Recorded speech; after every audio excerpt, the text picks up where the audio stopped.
All right, let's talk about one of the most common, most useful particles in the entire Japanese language. We're going to completely break down the particle no in just a few minutes. And trust me, you're going to master it. Let's dive right in. So let's imagine a really common situation. You need to connect two nouns, two simple ideas.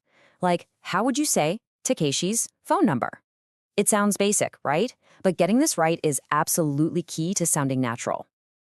Well, the great news is the solution is super simple. All you need is this one tiny little particle, no. Think of it as the grammatical glue that holds a ton of Japanese phrases together.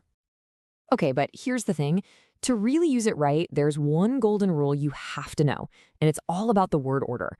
This is where a lot of people get tripped up, but don't worry, we're going to make it crystal clear. So here it is. Rule number 1. The first noun modifies the second noun. And modifies is really just a fancy way of saying it describes or gives more information about that second noun. Let's break that down even more. You've got noun A, the one that comes before no, that's just the detail. But noun B, the one that comes after no, that's the main event. That is the star of the show. This is so important. Let's just say it one more time so it really sinks in.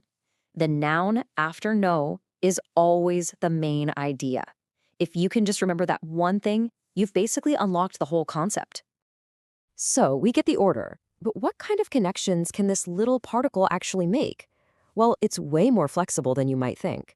It's not just about saying something belongs to someone. Our source material really boils it down to 3 main types of relationships. First, there's possession, which is the obvious one. My book. Then there's affiliation, which links a person to a group, like a professor of a university. And finally, there's category, which tells you what kind of thing something is, like a student of Japanese. All right, enough theory. Let's make this real. We're going to take those rules and apply them to some actual examples from our source to see how it all works in practice. Okay, here's our first one. Takeshi no denwa bango. So, based on that golden rule we just talked about, which word here is the main idea? Is it Takeshi or is it the phone number? You got it. The main idea is denwa bango, the phone number. That's our subject. The Takeshi part is just the modifier. It's the detail that tells us whose phone number we're talking about. And this is a perfect textbook example of possession. The phone number belongs to Takeshi. Super simple, right? Let's move on to our second example, which shows a totally different kind of connection. Daigaku no sensei.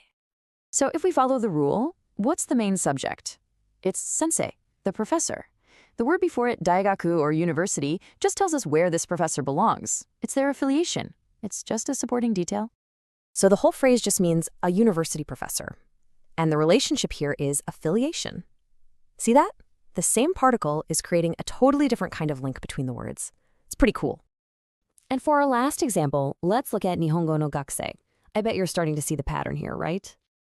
The main idea, of course, is gakusei, the student. Nihongo, the Japanese language, isn't the main subject. It's the category. It's defining what kind of student we're talking about. And that gives us a student of Japanese, which shows us that category relationship. So you have possession, affiliation, and category all handled by this one elegant little particle, no. Okay, let's boil all this down into one simple, powerful takeaway that you can start using immediately. Here are the 3 rules you need to remember for no. 1. The first noun just gives details about the second one. 2. It can show different relationships like who owns something or what category it's in. And 3. The absolute master key. The second noun, the one that comes after no, is always the main idea. So, now you've got the tool, and more importantly, you understand the logic behind it. The only question left is, what noun, no noun phrases are you going to find or even create for yourself today? Go give it a try.